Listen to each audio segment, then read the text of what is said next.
की तेच ठरलं होतं की जे स्कूल ठीक करू आमचं आंदोलन आहे उद्या इंडिपेंडन्स डे आपला, तर त्या दिवशी आम्ही सुरू करणार आहे. मी स्वतः उद्या हिंगोलीला माझ्या मूळ गावी जाऊन त्या आंदोलनाची सुरुवात करणार आहे. तिथे जाऊन सरपंचांना मी विनंती करणार आहे की जे काही शाळेमध्ये सध्या फॅसिलिटीज नाही आहे त्या कराव्या, स्कूल नीट कराव्या, बेंचेस असले पाहिजे, वॉशरूम असले पाहिजे, चांगले पाणी असली पाहिजे, लाईट आली असली पाहिजे शाळेत.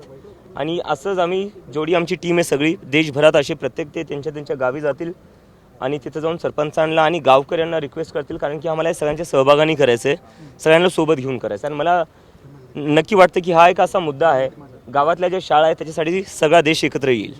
उद्या 15 ऑगस्ट आहे, काय स्वातंत्र्याची परिभाषा आहे तुमच्यामध्ये? स्वातंत्र्याची परिभाषा माझ्यासाठी ते हीच आहे की जो गावात मुलगा मुलगी शिकतीये, जोपर्यंत त्यांना पूर्ण ऑपॉर्च्युनिटीज आणि फॅसिलिटीज नाही भेटत तोपर्यंत मला कुठं ना कुठं वाटतं की 80 वर्षानंतरही आपण ते स्वप्न पूर्ण नाही करू शकलो जे डॉक्टर बाबासाहेब आंबेडकर असो, जवाहरलाल नेहरू असो किंवा महात्मा गांधी असो यांनी पाहिलं होतं. जोपर्यंत आपला देश पूर्ण शिक्षित होत नाही आणि गावापर्यंत शिक्षित नाही होत तोपर्यंत कुठं ना कुठं ते स्वप्न अपूर्ण राहणार आहे. मुख्यमंत्र्यांच्या उपस्थितीमध्ये तिरंगा रॅली होत आहे, कसं पाहता या रॅलीला?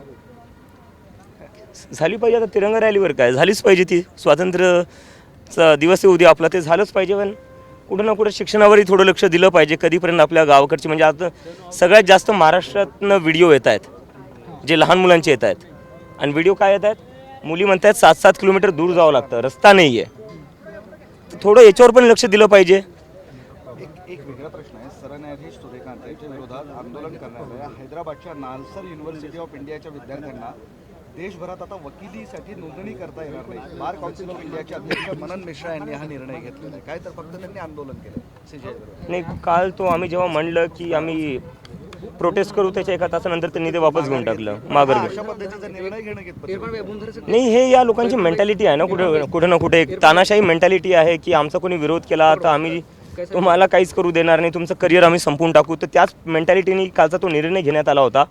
पण जसं त्यांना दिसलं की लोक संतापले, चिडलेले आहेत ना, आता लोक शांत बसणार नाही. अशा प्रकारची जी काही यांची तानाशाही वृत्ती आहे ती याच्यापुढे कोणी सहन करणार नाही. हे काल पुन्हा एकदा सिद्ध करून दाखवलेलं आहे लोकांनी आणि जेनझीनी. ज्या प्रकारे त्यांनी लगेच एका तासात हा निर्णय जो मागे घेण्यात आला त्यावरनं आता मला वाटतं की सरकार कुठं ना कुठं समजायला लागली आहे की आता ही तानाशाही वृत्ती चालणार नाही जास्त. सौरभदासांच्या राजीनाम्याची मागणी होते काही कारणावरून, काय नक्की प्रकरण आहे? कशावरनं राजीनामा? तो काय, मीडियावरच आहे. कोणती मिनिस्ट्री आहे सौरभदासकडं?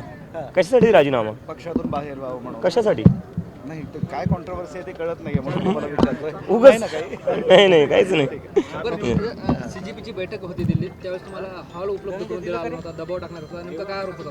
नाही, आम्ही 7-8 हॉल्स पाहिलेत पण कोणीच हॉल द्यायला तयार नव्हतं. आणि कारण हे सांगत होते की तुम्हाला हॉल दिला तर आम्हाला आधीपासून धमक्या भेटतात की हॉल द्यायचा नाही CGPला. त्यात खूपच म्हणजे मुश्किलीने आम्हाला एक हॉल भेटला होता, तिथं आम्ही गेलो. पण सकाळी त्यांनाही धमक्या येणं सुरू झालं की जर तुम्ही CGPचा आज कार्यक्रम इथं होऊ दिला तर तुम्हाला उलटं टांगू आम्ही. तर अशा प्रकारच्या दडपशाही धमक्या हे तर म्हणजे काही नवीन नाही आहे. आपण बघतोय मागच्या 10-12 वर्षात हेच चालू आहे. पण किती आवाज दाबायचा प्रयत्न जरी केला आवाज दबत नसतो. धन्यवाद.